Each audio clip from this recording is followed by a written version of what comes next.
Hey folks, welcome to Planet Traffic. Today's episode coming from Tampa, Florida. And let me tell you something. One thing's for certain is that the memories that come out of any particular structure, any particular location, when you're finally seeing where that happened, it can be pretty alarming. Like, you're like, wow, really? And today, at least in one instance, is definitely going to be that kind of day where the following location is, from a professional wrestling fan's standpoint, is hollow ground. And I mean hollow ground. And I'm fortunate enough that today it's still here. So folks, welcome to Planet Traffic. I am Mikey Heels, as seen on Channel 2 News in Atlanta. And you are about ready to see this. So you're looking at, let's make sure we get the whole building and the whole structure in the picture.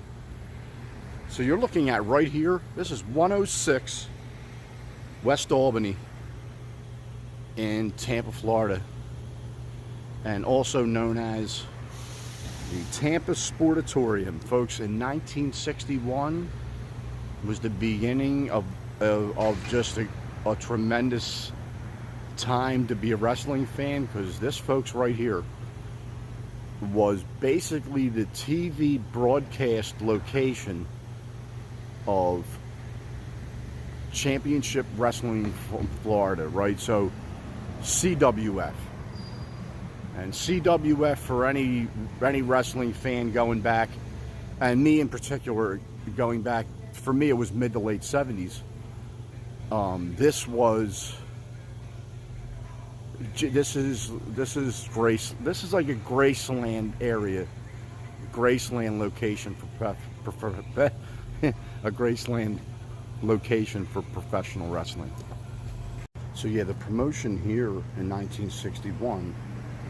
And this is all information I've kind of put together over, well, obviously recently, because I knew I was going to be here and I wanted to make a video here.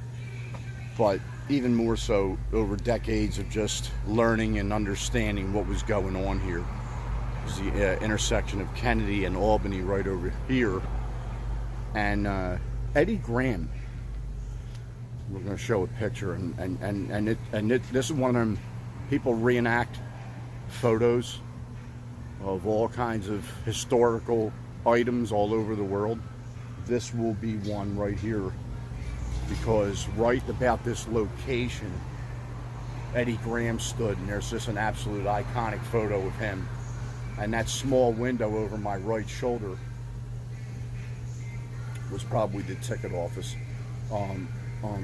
Show the picture, please. Thank you. So 1961, Eddie Graham started his promotion here and broadcast here for, what was it, for 27 years? Hold on, let me get this information right. So all the way, so broadcasting here, I think for the most part, ended in 1987. So 1961 to 1987. And you're talking about the development. Well, they already say, like, it would be the origins of Hulk Hogan.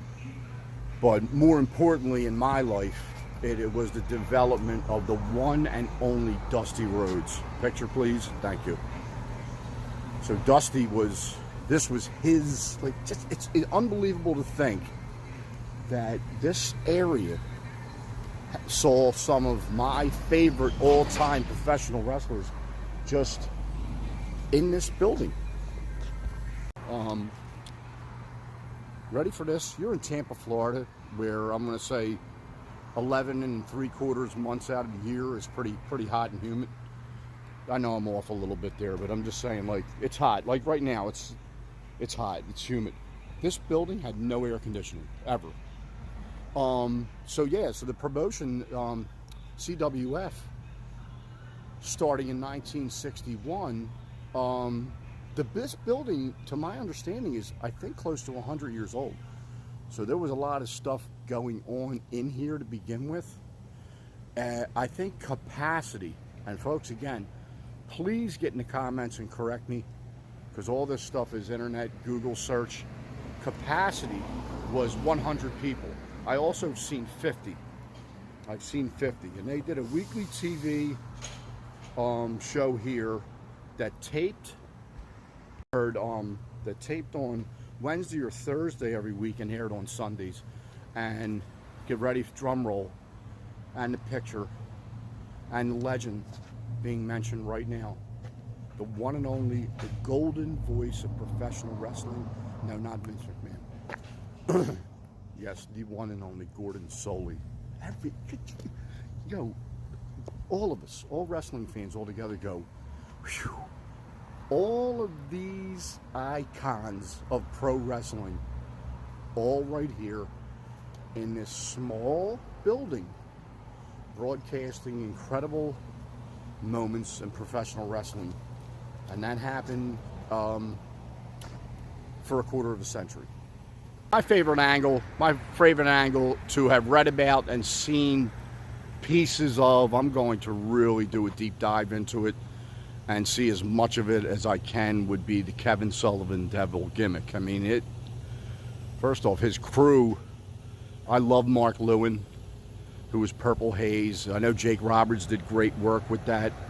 But that, just to imagine this building right here getting that story broadcast into people's homes on a weekly basis for boy, I don't know how many years that went, multiple years, and I think leading all the way up to 1984. In 1985, I think the Kevin Sullivan Devil gimmick ended. But you're talking about one of the, like, he had to be escorted everywhere, Kevin Sullivan, because you were right. I mean, it's genius writing, because you're right in the middle. I mean, I don't know where you wouldn't be in the middle of people opposing the Devil gimmick, and it went over so freaking well. And this is where this is where it was broadcast, among a million other things that were done here. Jack Briscoe had a tremendous existence in CWF, which would also been emanating from here. There goes a word for you, emanating. So yeah, I just wanted to stop here today, and I'm going to make one other stop along with this one. And it's I'm so happy it's still here, because I want to be torn down, and the fear is that it may get a plaque. It should get a plaque. It's a historic landmark. It should get a plaque. But you know what? Today it's still here. It still stands. The Tampa Sportatorium. It's still here. For how long, I don't know. I'm going to show you why. Because, well, I think they're looking to put condominiums here. Big shock. But you can see right here. You know, and you're gonna here. This is probably the ticket window right here. You can see this keep out, and I am going to share a video of somebody that was in there and really broke down how where everything was, like where Gordon SOLIE stood and did his voice and his interview and his play-by-play, where the audience, I thought, look, I'm going to show you the video, but if you look into the building and you see dirty windows, then you know you've really seen stuff. But anyway, hey, you really can't see it, but my eyes can see it. You can see them windows in the back. They literally fit a wrestling ring, a broadcast area, and seats. And I think it looked like the seats, if you look at videos of it on YouTube, it looks like the seats are on one side of the ring. Gordon SOLIE's in a corner. You're talking about a building that's not very big. And they just got it all done in there, man. Genius, Eddie Graham. you know, definitely one of the Mount Rushmore in promotion, without question. Probably tremendous performer as well, but like, no question, like Mount Rushmore like when it comes to promotion, there's no doubt about that. And of course, his son Mike Graham also, I'm sure, worked in there as well. Okay, Tampa Sportatorium. So we've seen that. What else can we see today? Let's see. Yeah, so anytime, like, and of course this is coming from a wrestling fan for a long time, territory wrestling. Very different, not even very different, and that's it got very different pretty much in mid-80s on with cable TV. And but back in the 70s, and I was blessed to have watched wrestling in the 70s, and I know exactly how it went down in terms of, so you had your TV location, and you know, being from Philadelphia, the broadcast location was actually on Market Street, and I got a video, I should put a link in the description of this video. Oh, by the way, folks, I do have a pro wrestling playlist, and that video would of course be on that. So their TV broadcasting was happening in West Philly on Market Street. I forget somewhere around 50th Street. And there's landmark, there's signs out there of the actual facility. I don't know if it was more like a bandstand thing, that's what was happening there. And that, I'm blabbling right here.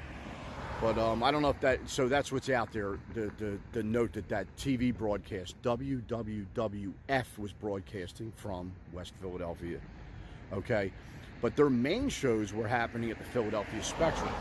But like if you were to WWF, you could actually film your TV shows in West Philly and operate your main shows where you were making your money and paying your wrestlers. I mean, I guess you could pay the wrestlers with the advertising during the programming from the TV shows, but the main shows were happening all over the northeast corner of the United States, specifically Boston Gardens, Philadelphia Spectrum, the Capitol Center in Landover, where else? MSG, that's how I left that for last, I don't know why. New York City. So they had their main venues. Well, where I'm at right now is how that worked for Championship Wrestling in Florida. Now, they used many arenas, but they would broadcast at the Tampa Sportatorium, and then you would see like squash matches where you'd see like a Kevin Sullivan, Nuka wrestler. You'd see they bring Dusty Rhodes out, bring a guy that they're going to put that's going to just put over all the main talent. And then the main talent's going to wrestle each other here. I know it took long enough to get to that, right? Here. At the one and only Armory. And this is the place where that's where they had their main matches, period. And let me tell you about the Armory real quick. Yeah, this address here is 4535 South Dale Mabry, again here in Tampa. And this spot right here is known for having their main matches. And they were doing these on a they were doing these on a Tuesday. Crazy. Fort Homer, Hesterly Armory. Still actually has the name right there over the door. Look at that.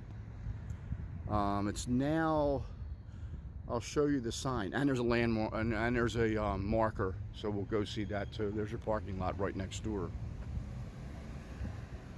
And yeah, this is it. This is where they had all their main events, all their main matches, where they would, like, whatever story they were telling at Tampa Sportatorium, it was going to culminate right here, and that's what this place is, right here. One of the wild things to mention about this building too is, right, so CWF operated same time. This was from, you know, Eddie Graham had bought the promotion in 1961, so probably all the way through till about 1987. But then, interestingly, Vince bought their library. You know, Vince bought everything, we know that. And Then in 2007 started operating FCW, Florida Championship Wrestling here. Not to be confused with CWF. And then that operated for how many years was that? Oh, till 2013.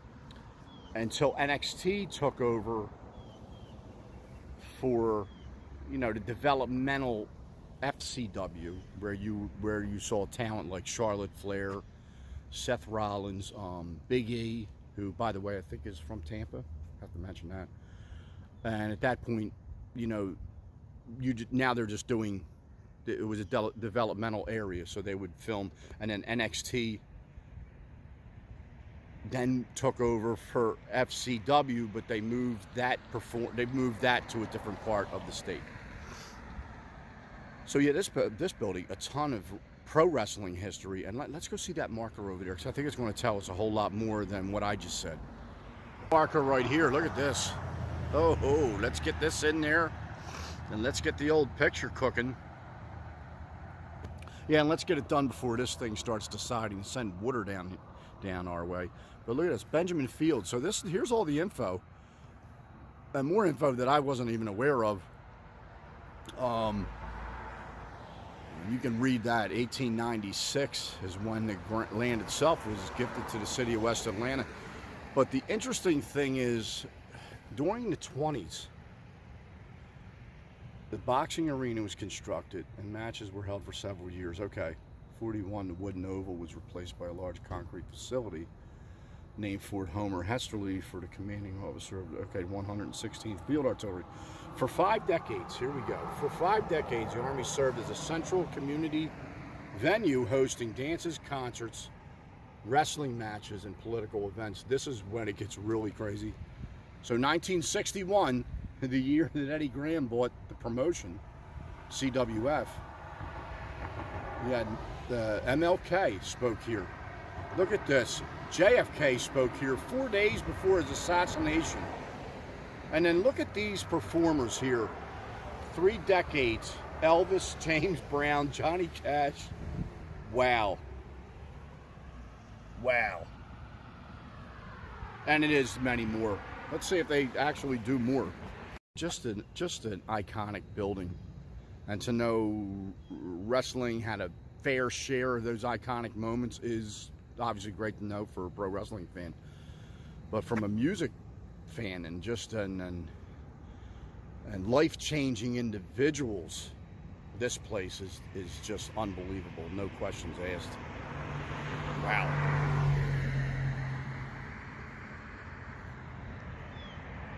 When you start digging, so the whole situation with pro wrestling here at the Armory, it's almost like, well, who are you a fan of? Because probably their greatest moment may very well have happened in that building. And you're talking about, pretty sure Gorgeous George was in there. So like, if you were a fan in the 60s, they were there. Fan in the 70s, they were there. So I'm just reading February 15th, 1977, right here in the Fort Hesterly Armory. Dusty Rhodes beat superstar Billy Graham for the Florida Championship. It's just unbelievable. And again, yeah, I'm geeking out and a fan and everything, and it's just unbelievable the level of, and obviously pro wrestling's changed. The matches are really, really good. I just feel like the storytelling back then was just it was so more involved than it is now. Just so much more involved. And honestly, the only way I knew about what was happening here in this part of the United States, being a person living in Philadelphia, was print media. Wrestling magazines, whether it was Inside Wrestling, whether it was The Wrestler, inevitably it went to Pro Wrestling Illustrated. That was later on. That honestly was later on for me. But the Inside Wrestling and The Wrestler, you would go into their rankings, and I'm going to post them right here too, and you go, oh, that's who the #1 guy is in Florida wrestling. And oh, that's what Steve Kern looks like. Oh, that's what Mr. Wrestling 2 looks like. Oh, that's what Dusty Rhodes looks like. That was all in magazines, because you were not seeing them any other way but a magazine, unless you were here in this general area watching their broadcast television. And the same held true for fans of pro wrestling who were interested in WWF wrestlers. That's all there was. It was local broadcast TV. Were people? I don't know when VCRs came in. This is not, but I'm just saying it was very different. You were not going to see actual matches. Tape trading and VHS trading came a long time after the fact. So you were either following it in magazines, or you just didn't know about it. You just didn't know who was who down here. You would just kind of know your own wrestlers in your own territory that you lived in. Me, I lived in WWF territory. Oh, I have one more mention back at Tampa Sportatorium. I want to mention, like, as I was going back and forth between the Armory and the Tampa Sportatorium, look at these brick streets. Well, I mean, I don't, they're right here, right in between the buildings. And like further up here, first off, I got to make a mention of the fact that over off to the left, I don't know if you can see it, but the level of cattery, the level of feline activity in this area of Tampa is really, really freaking monumental. It's massive. And then look at this tree action right here. I think they're cypress. I'm not really sure. Sorry for not knowing, but I know one thing. It's gorgeous. Look at. Oh, and look at the branch. Look at these things extending all the way across the street. Look at that. Oh man, I love this. I love it. I'm going to close out this video right here back at the Sportatorium, or the former location of the Sportatorium, the Tampa Sportatorium. But also this was a training facility as well. Not only were they broadcasting and they're constantly going to train wrestlers and doing promos and stuff. That was going to happen here. It's kind of what WWE started doing with FCW at the Armory.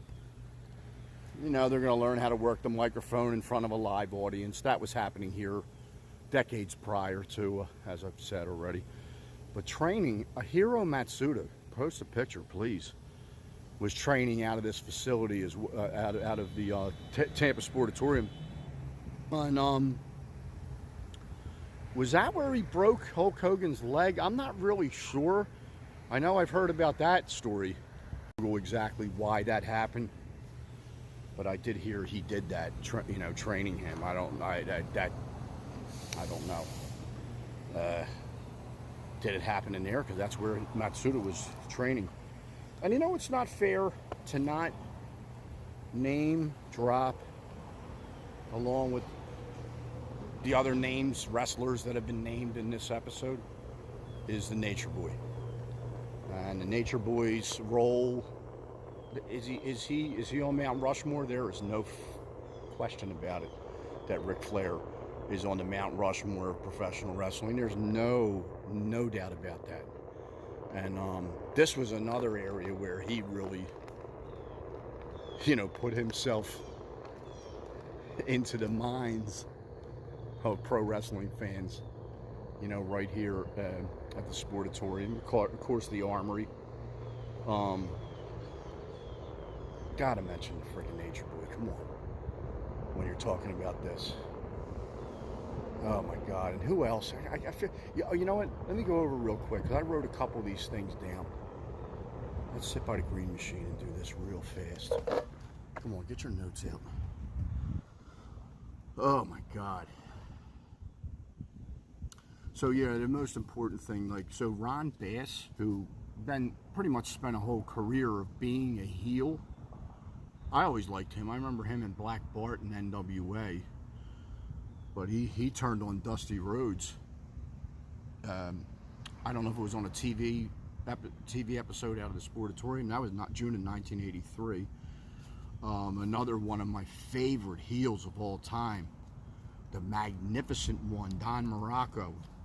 actually, they're saying he really built up Barry Windham here. Like he was kind of treating him like he was ragdolling him a bit over the course of time, and they built Barry Windham into a giant face, starting kind of with a feud with Magnificent Morocco. These are like more Florida Championship Wrestling. I'd love to know. Please leave in the comments if you saw moments involving what your favorite moment from Florida Championship Wrestling that actually happened either at the Sportatorium or the Armory, because there's also one of their great stories is the Midnight Rider gimmick, which was of course Dusty Rhodes, and that whole story was, there was a point where we always talk about Dusty finish anyway, but where Dusty won the title but wouldn't unmask, and so you can't get the belt if you don't take that mask off, Dusty. And he was like, I'm not taking it off. So, well, you're not getting the belt tonight. So that was interesting. Ernie Ladd had a heel turn. I don't know if Ernie Ladd, and of course I love Ernie Ladd, I don't know if Ernie Ladd ever really wrestled as a face, but they said that was another thing I noted here in June of 1977. Ernie Ladd turned heel in the Florida Championship Wrestling, and of course, to me, the number one, that's the one that if you lived in Philly and you heard Florida Championship Wrestling, you heard about Kevin Sullivan. And Kevin Sullivan, a groundbreaking gimmick that he pulled off as the Devil, Mark Lewin. There was others in that group, but those two, oh goodness, man, oh man. All right, folks, thanks for watching today's episode. And yeah, if you've been in the building, you've been in Tampa, you got pro wrestling memories, leave them in the comments. I love talking to you all about that. Have a great day, pleasant tomorrow. Go Birds. That's why I'm here. You know, it's Birds versus the Buccaneers tomorrow, 1 p.m. When's this video coming out?